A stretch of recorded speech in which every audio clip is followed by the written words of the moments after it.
Hello, ladies and gentlemen. My name is Jay, and this is AI Wins. So, AI Wins is where we talk about real life success stories in AI and, of course, automation. So, each and every episode, we will explore how smart tech or AI is making businesses more efficient, productive, and even now ready for the future. In today's episode, it's going to be a pretty interesting one because we'll be talking about the intersection of AI and education, to interesting fields to growing, thriving fields, especially talking about how AI is enhancing education through insights. And there's no better person to talk about this rather than the founder and CEO of Jeddle, Jonny Boyle. Welcome on the show, Johnny. Thanks very much, Jay. Pleasure to be here. Lovely having you as well. And you are actually the first guest on the show for 2025. So welcome on the show.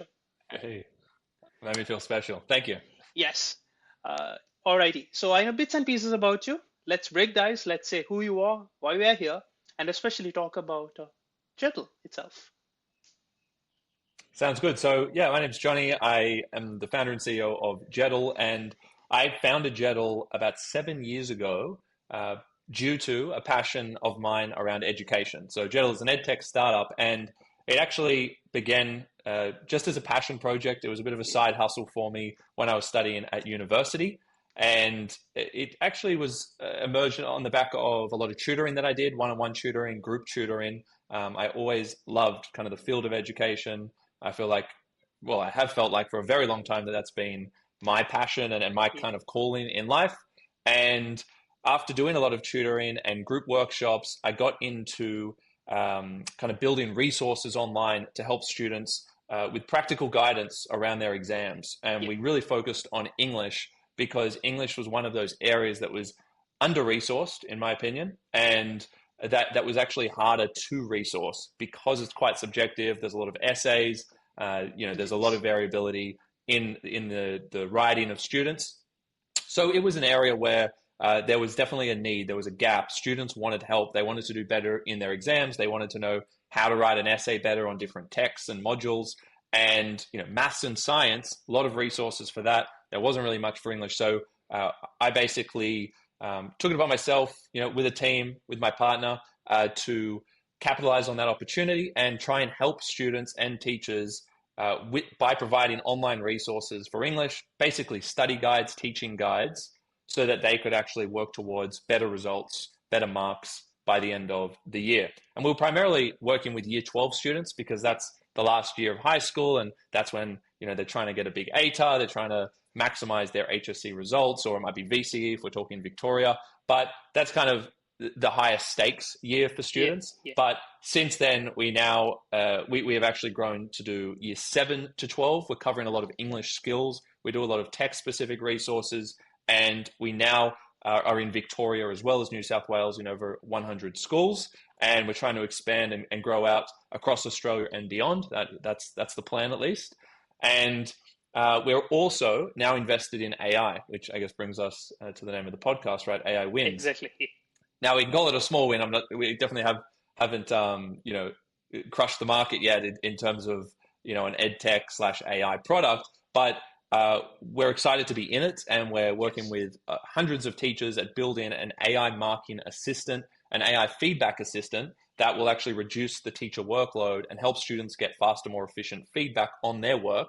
So imagine a student who has an essay, they want to get feedback. Well, you can spend thousands of dollars every year on a tutor for 1 hour a week. Or what if you had a 24/7 tutor available to you, teacher like, teacher trained, who can provide instant feedback on how you can improve your work?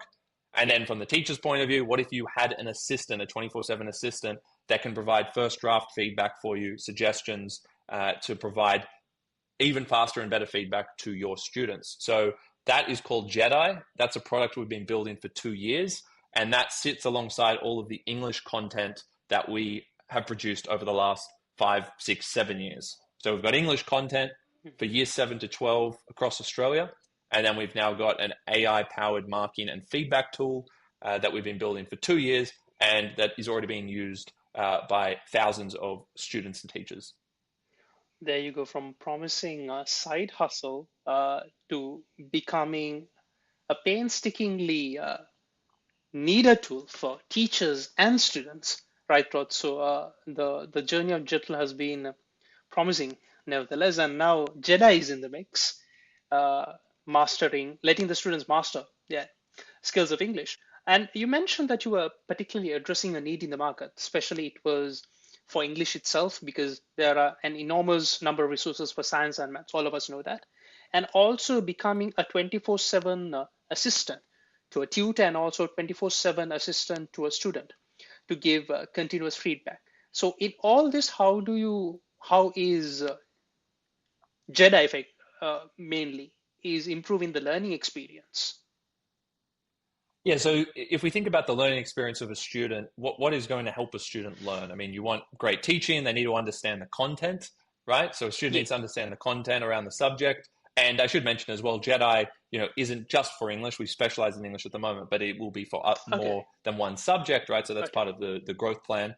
But how does a student learn? They need to understand a concept that will come from engaging classes, engaging teaching, peer feedback, and collaborative tasks, drama. There's lots of methods Hmm. to instill an understanding of a topic, right? There But is. students also, after understanding, need to actually be able to apply their knowledge. They need to be able to express their understanding often in the form of writing. So they'll Yes. need to write an essay on something to actually show that they have structured their thoughts about something, that they can make an argument about something that's informed. And that how-to side of things, so after you understand the skills-based side of applying your understanding and knowledge, that's where Jeddle really tries to, where we're trying to become the leader Yeah. in. So we're trying to help them apply that understanding, give them the understanding, but also apply it by optimizing the way they're learning from feedback so that they can improve their writing over time. Because a big part of the learning experience is iteration, right? So It trying is. something once, getting feedback, editing, refining, and then doing it again. And that feedback loop is so critical because and you probably know this yourself. You're running a podcast, you're drafting questions. Anyone who's doing anything knows this, that first draft is never the final product. It First is never. draft is just the starting point. Yeah. And unfortunately, a lot of students kind of finish there. They'll do a first draft of something, Okay. they'll try and write an essay, and they kind of stop there because they don't have this reliable, consistent mechanism, this assistant there that could literally guide them within seconds to say, hey, you can make these incremental improvements to your work, right? So Okay. work on these changes. Here are examples of how you can improve your work.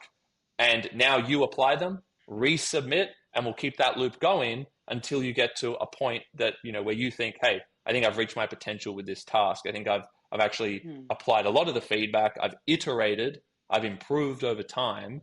And now I'm at a point where I think I can express my understanding in the best way.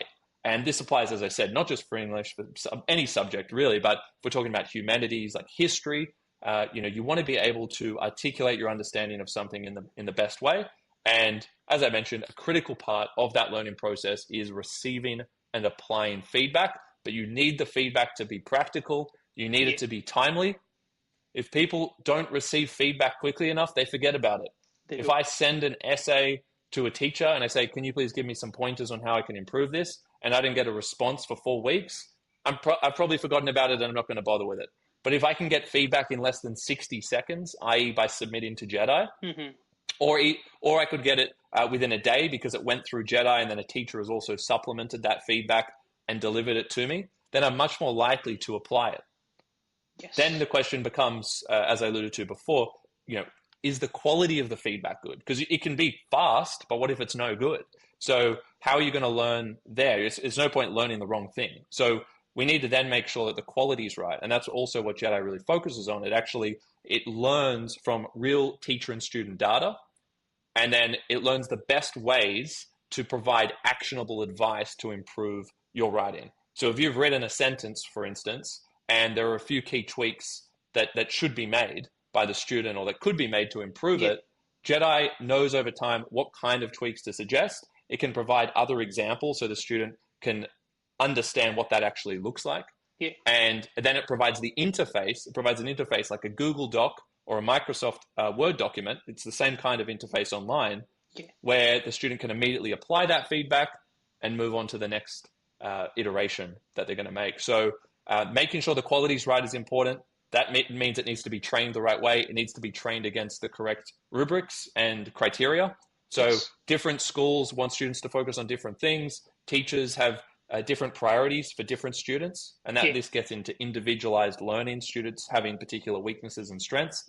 So having a tool that's going to give you that quality in just a matter of seconds or same day feedback if it's coming via the teacher as well, that's going to change the way students learn, not just in terms of the pace at which they learn, it's Yeah. Yeah. accelerating that process, Yeah. but the actual outcomes that you get, it's actually elevating it because you're getting more consistent feedback going via a system like Jedi versus getting different feedback from different tutors and Hmm. teachers Hmm. over time. So the fact that it will align with a teacher's approach and it understands where the student needs to work on a particular response, that's going to optimize learning. So I know it's a long answer, so sorry if I've kind of carried on there, but if we're talking about how do you optimize learning, that's a huge question, and there's lots of other Yes. factors, of course, Yeah. Yeah. Yeah. but the feedback loop when it comes to application after understanding is absolutely critical, not just to reinforce understanding, but to actually train that skill of communicating one's understanding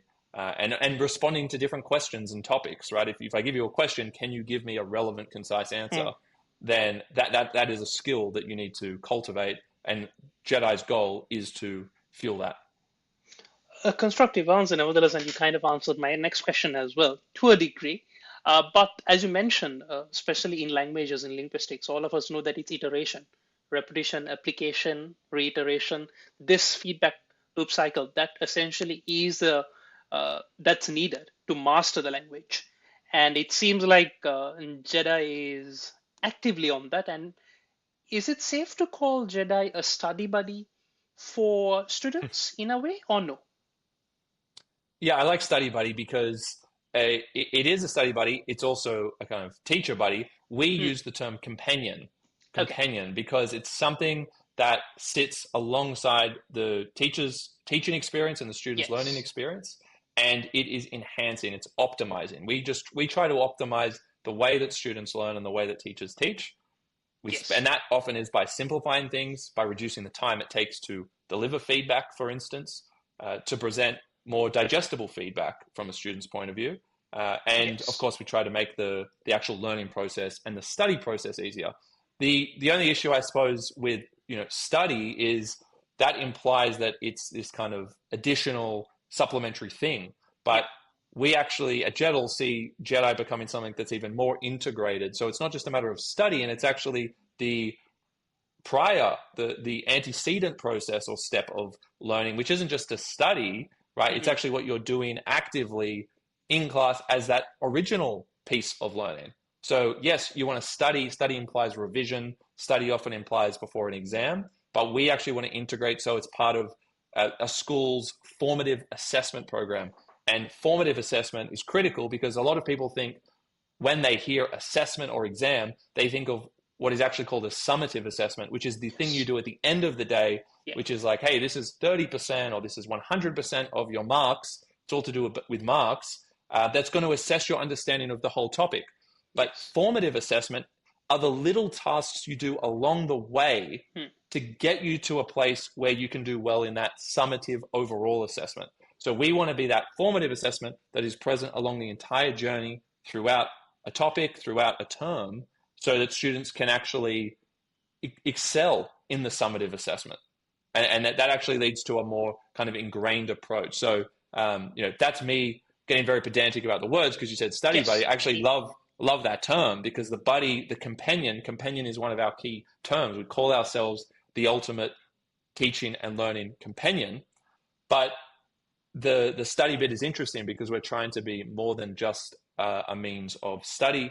We're trying to Yes. be that companion that sits there effectively every step of the way. Pretty much as if a guide to winning the side quest so that you would eventually win the main quest of the game of education. Sort of like that. Yep. Well, funnily enough, it's funny you say side quest, main quest. The education landscape in Australia is changing in that it's really emphasizing that formative process as the main quest. Yes. Even though in reality, a lot of people view the final exams as the main quest, Yeah. especially a year 12 student.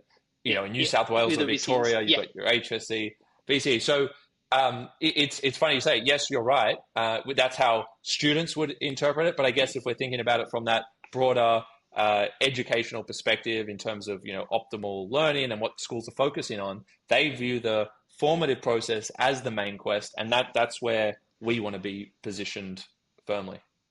And it's potentially true because in my eyes, and particularly pretty sure that it's even in your eyes, the summative assessment is not the actual way of assessing a student because you can't really assess a student in 3 hours or even 2 hours given a whole years of curriculum.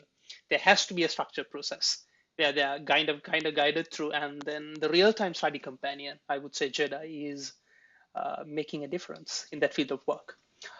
You kind of answered my previous question as well when I wanted to ask, okay, how is the human element used in Jedi, especially in teaching? I don't think we would ever come to a time where the human is taken out of the loop, especially in teaching and as the field of education.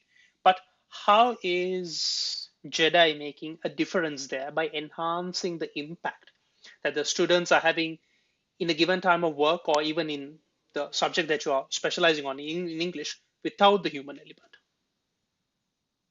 Yeah, so really good question, and there's a lot of interesting points that we Yeah, could go into there in terms of purpose of education, role of yeah, the teacher, role of AI, where does that fit in? But our fundamental belief is that they will work together. AI and humans will work together, and as you say, they're not. AI is not going to fully replace, or we hope that it wouldn't fully replace the human, because we believe that humans are essential to the educational process, right?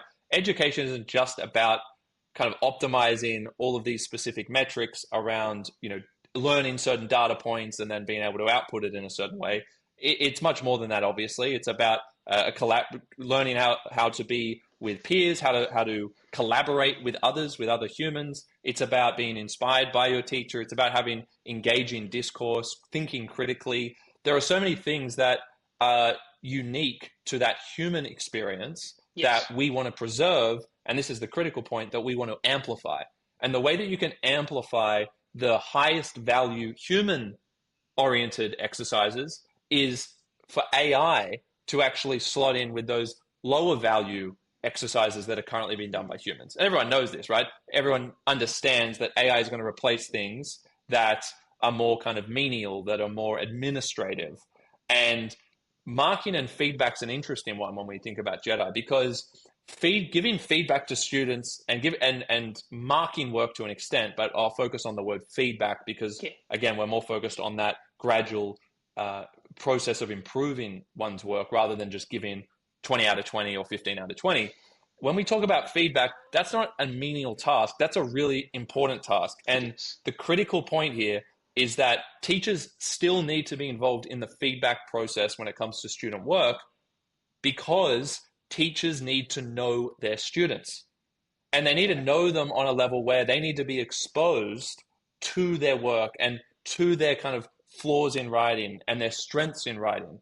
And that's the way that they can tailor classes accordingly, that they understand what the students' needs are when they come to class or when they're having a conversation with that student. They've looked at their work, they've actually analyzed it and provided feedback. So it is important that the teacher is involved and is exposed to it. The question is to what extent, and how can AI accelerate that process nonetheless?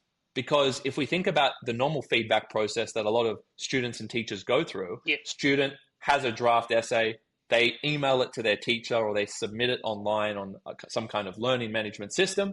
yep, The teacher gets it, they download it or they look at it online, and then they go through it methodically. And it might take them, let's say, 40 minutes to an hour to look at one submission, one response. It might be, say, 600 to 800 words. Maybe it's a yeah, little bit longer, but they're spending a good hour to give detailed, thorough feedback to that student.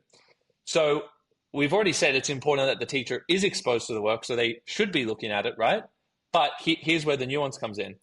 What if an AI could be developed in conjunction with the teacher so that it understands their patterns of marking, so yes, that it can produce a first draft of feedback that is essentially consistent with that teacher's approach anyway? So the teacher will still look at the response, But Yeah. now all the annotations, all the comments have already been done as a first draft. And now the teacher can edit and supplement those comments, but they'll find over time, because it's so accurate and consistent with that teacher's style, that they don't need to write as many comments. They don't need to keep saying the same thing. The AI is actually picking up on it. So Mm. this ability to kind of personalize and fast track the feedback process is critical for AI in this space, I believe. So I don't believe it's going to do everything. I think it can do a lot, but we're talking about what's optimal, what's the best scenario here. And I think the best scenario is the teacher still has an understanding of the student's flaws and strengths when it comes to their writing, Yeah. and merely looking at analytics that are produced by AI, that's helpful. And that's what Jeddle also produces, analytics based on trends and patterns in student marking. Yeah. That's not always sufficient, right? It's not the same as me telling you that something is a certain way, or something is 10% this and you have 80% of a deficiency here, versus you actually seeing it firsthand. So first-hand exposure, I believe, and Jeddle believes, is still important. That's why teachers still want to be integrated in that process.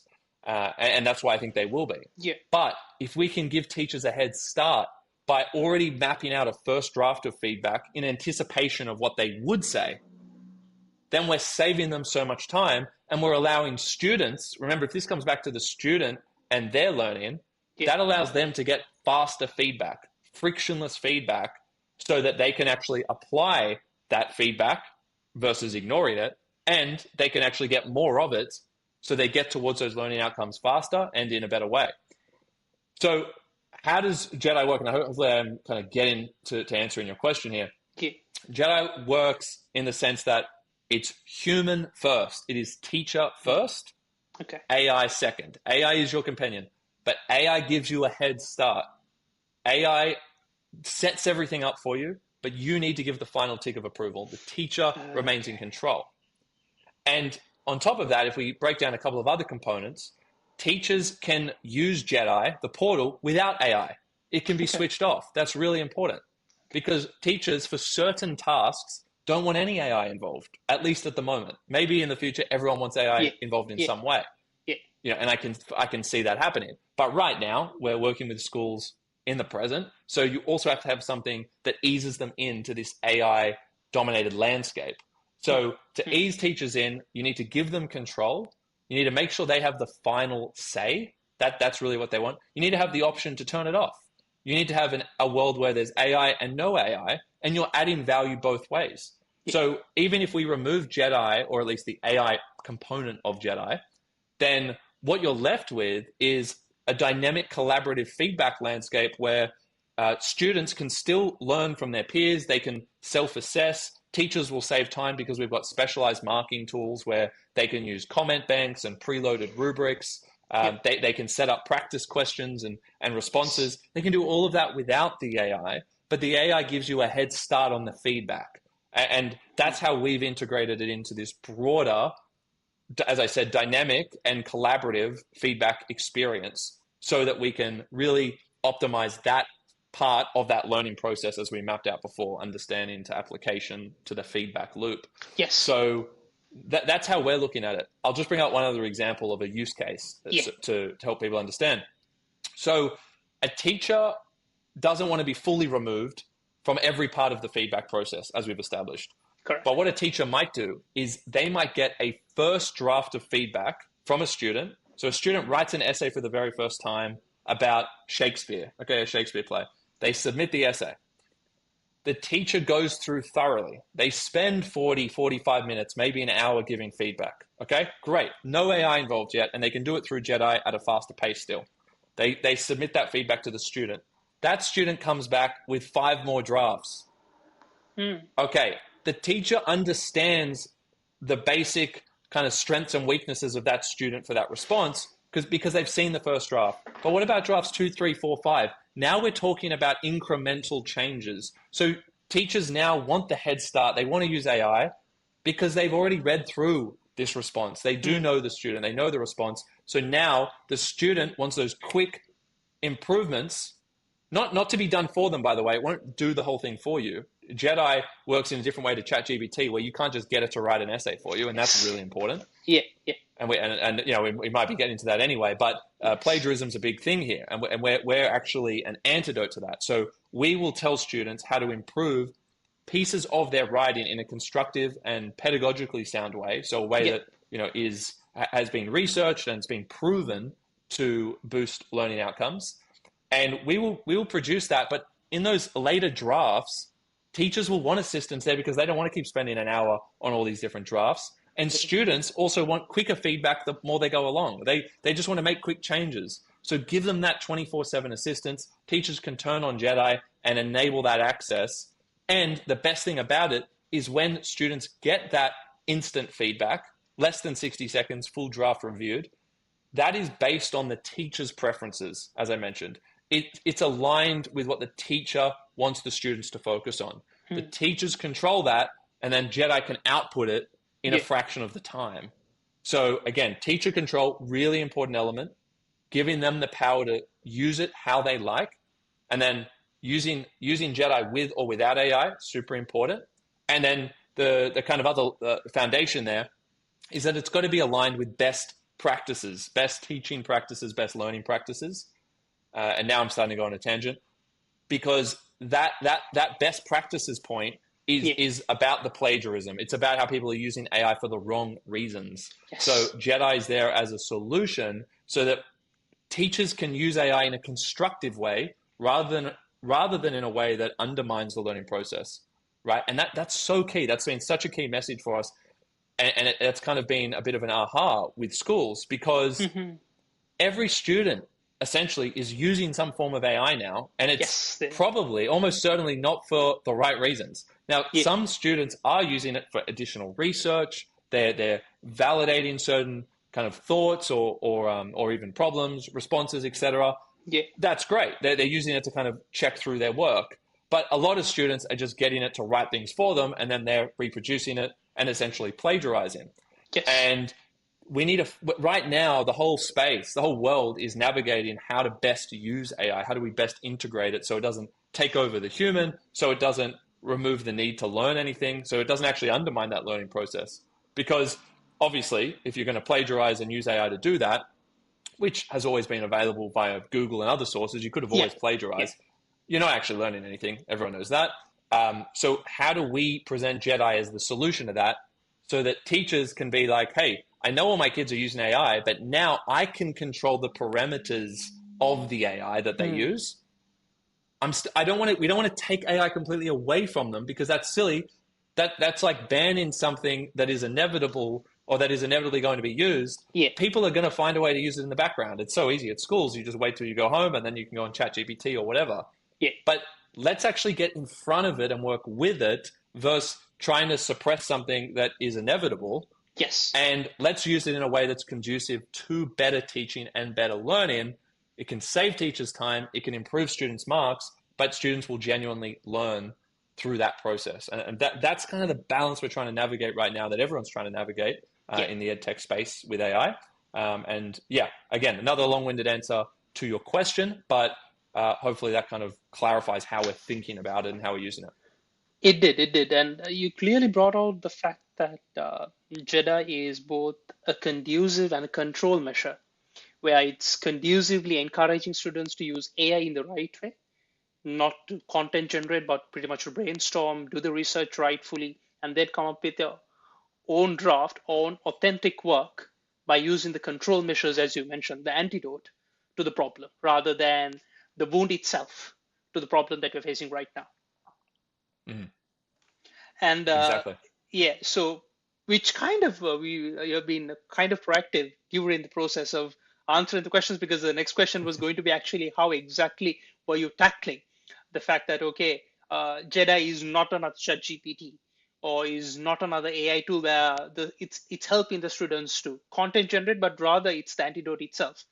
But in all this, how exactly is Jedi and even Jeddle is maintaining data privacy and security? Because I firmly believe, and I know that you would believe firmer than me, that especially education is a field where privacy and data security is much needed.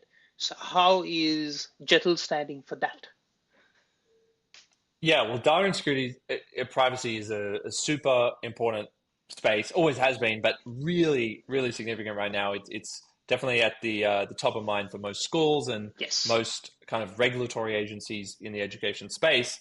And making sure you are compliant with those kind of privacy standards is more important than ever, I believe. Yes. And there are new standards coming out all the time, right? So Yeah. we've just gone through a process over the last few months of going through all of this compliance, new compliance tests with AI, and that's required a lot of additional development from us Yeah. and Yeah. additional changes, which is great. It's a collaborative process with the agencies who are in charge of these standards for data security and privacy. And it's good that we're actually being encouraged to go that extra step to protect student data, teacher data, etc. So that it's very important. And that's just a bit of a point on the context right now. There are a lot of new things coming out around AI compliance, and Yes. we've been trying to stay on top of that and actually stay almost in front of it in Yes. preempting the kind of checks and requirements that are going to be asked of us to work with schools. If you want to Hmm. work with schools, you've got to be compliant with these standards, and that's becoming increasingly important in this landscape. So that's point one.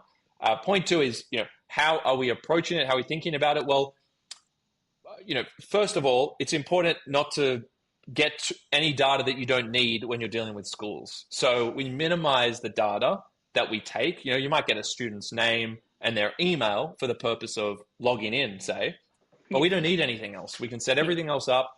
And even after that point, every bit of data that's processed is anonymized. It's depersonalized. There's nothing Hmm. traceable to any particular student when they're using our platforms. Okay. And but when you are on Jedi as a student, even though it's completely de-identified, of course you're still submitting a response that's going through an AI sub-processor. So you are still submitting work. It's going out into the ether, I suppose, if you want to look at it that way, and it's been kind of funneled into a language model to then yield that feedback to you, right? So Yes. the data has to be shared in some way. It's very important that the names, etc., as I mentioned, are all de-identified. It's all anonymous. Absolutely, it's anonymous from the get-go for our purposes.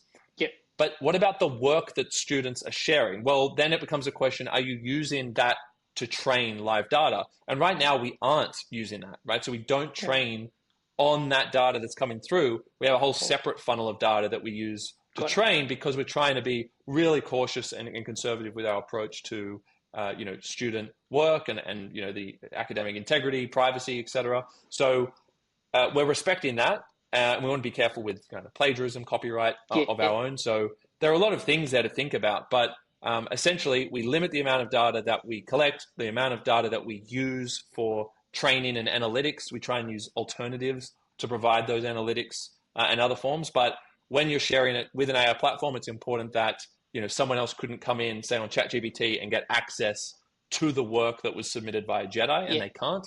So you just have to make sure you look into all of this, and we've got a great team who works on all of this, and they're more well versed than I am in terms of the actual AI engineering. So Yes. I might be speaking out of place here, but obviously I have to be across all of this, and Across the I'm board. always working with them. Yeah, kind of every day we're looking at it. So I have a basic understanding of how we're approaching all of this, and certainly from a values point of view and the compliance perspective, I have to be the leader in that domain, and then our engineers and developers are kind of executing on that, and kind of bringing any risks to the fore. But yeah, look, data security and privacy, it's probably more of a bland topic for the listeners here, but it is super important. And one of the takeaways that I've gotten from the last few months of it being in the space Yeah. is that compliance is super important if you're going to really kind of make your mark in the education space. It is. It is. It's widely important, especially in the field of education. And as you mentioned, uh, Jettl seems to be doing the right thing by not using the material that it's being assessed as its own knowledge bases or RAG models. By clearly drawing the line, yes, we are using alternate data to come up with analytics and give you the tips that's required. So, two thumbs up for that particular venture itself, which brings us to the closure. of our chat, and this is one common question that I ask all my guests. What do you think is in store for Jeddle and the space of EdTech for the next 5 to 10 years, and how is Jedi helping you to get there? Yeah, it's a great question. So, and it's funny, this time of year, it's kind of mid-January. We've been doing a lot of strategy talk Yes. with our team. So it's a fitting question, and we're kind of working out all of those milestones, whether it's 3 to 5 year, your kind of big 10 to 25 year audacious goal. So we're going through all of that. But what do I see for Jeddle ahead? I mean, I see Jeddle being used in multiple countries. We want to be pervasive worldwide in the next 10 to 15 years. So we're like kind of 10 to 15 years, let's say by 2040, to be used in multiple countries. And what we want to be doing is optimizing this process of teaching and optimizing this process of learning. And that's not necessarily restricted to feedback, but we really want to target that individualized process in the sense that we want to be that companion to each teacher so they feel like they can do their job more efficiently. They can free up time in the classroom to do those high value human exercises that matter most. And then from the student's point of view, we want to optimize their experience by continuing to expand this toolkit, because that's Yeah. essentially what Jeddle has provided, a toolkit as part of that companionship to them through their journey that can actually speak to their needs in the most timely and effective way. So, things coming fast, things coming through at high quality, whether it's feedback, whether it's your understanding of a topic, we want to be there for you every step of the way through that learning process. And by the same token, as I said, we want to be there for the teacher to facilitate that process. So that's where I see Jeddle going and Jedi going. I see us growing Yeah. into multinational company. I see us being Yes. president of multiple countries. And I see us going way beyond English as well, all the humanities, even into STEM as well, right? So, but if I'm just looking at the kind of next 10 years, I think just really mastering this kind of feedback loop process, AI assistance for teachers and students insofar as that learning journey is concerned. If we can do that for the humanities, for a lot of the core humanities and social sciences, Yes. where writing, where that written form is so important, I think that would be an amazing goal to accomplish. A perfect vision, I would say. Johnny, Jeddle, and Jedi. The three J's are going to be there with you, to use your words, uh, Thank you very in, much. I in the like that. space of education. So, thank you so much, Johnny. Thanks a lot for connecting with us. And if our audience wants to get in touch with you, what's the best way? And even to know more about Jeddle and Jedi? Yeah, so a few ways. First thing you should check out is the YouTube channel. That's kind of our main platform that we distribute content on. So that is, if you're on YouTube, just search Jeddle or Yes. youtube.com/@Jeddle, and we'll be on there. That's where you find our content. If you want to get in touch with myself, then Jonny, JONNY, @Jeddle.com, and Jeddle's with two D's. You can email me there. Otherwise, you can find us on all the socials. Just literally search Jeddle on Instagram, Facebook, LinkedIn. We're going to be all over the place as part of the marketing strategy, and we are hopefully already there. Yeah. So you can find me and what Jeddle's up to in all of those spots. There you go. Go on socials and you wouldn't miss Johnny, Jeddle, or Jedi, the three J's. All right. Well, thank you so much, Johnny. Thanks for connecting with us. And ladies and gentlemen, that's it for today. And we will be with another AI wizard and how they're mastering the world of AI in our next episode. Till then, be safe. Thank you very much, Jay. Thank you.